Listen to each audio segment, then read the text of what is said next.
ఒక mid size సినిమాలు, చిన్న సినిమాలు అన్నీ ఒక అండర్స్టాండబుల్లో ఒక పర్సంటేజ్ లాగానే వెళ్ళిపోతాయండి. ఎందుకంటే 3 రోజులు ఫుల్ ఉండి మండే నుంచి ఇది ఉంటే మొత్తం మీద పర్సంటేజ్ లాగా వెళ్తాయండి. అయితే ఆ సినిమాలు చేసి ఇప్పుడు వాళ్ళు చేసినప్పుడు ఇప్పుడు ఉన్న దాంట్లోనే ఆ సినిమాలు చేస్తున్నారు, ఇవన్నీ ఓకే.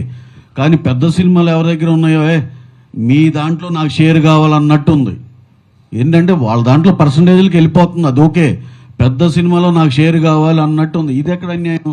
ఇప్పుడు మీ మిడ్ సైజ్ సినిమాలు 150, 200 సినిమాలు, 150 సినిమాలు వస్తే అన్ని పర్సంటేజ్లు హ్యాపీగా వెళ్తున్నాయి.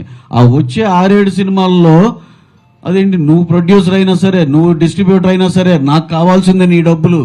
ఇది ఎక్కడ అన్యాయం? నాకు కావాల్సింది ఏంటండి? అంటే అదేమంటే ఇక దీని అందుకనే కూర్చుని మాట్లాడుకుంటూ ఒక ఎకో సిస్టంలో ఎవరిది ఏం లైన్, ఎవరిది ఎక్కడ దాకా వెళ్ళొచ్చు అన్ని క్లారిటీగా మాట్లాడుకోవటానికి ఉంటుంది.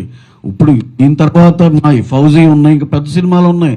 మీరు ఇంటెన్షనల్గా ఇబ్బంది పెడదామా అన్నట్టు ఉంది, కానీ ఇది ఒక సమస్య ఉంది, దీని ఒక సొల్యూషన్ చేసుకుందామా అన్నట్టు ఏమో అనిపించలే మరి.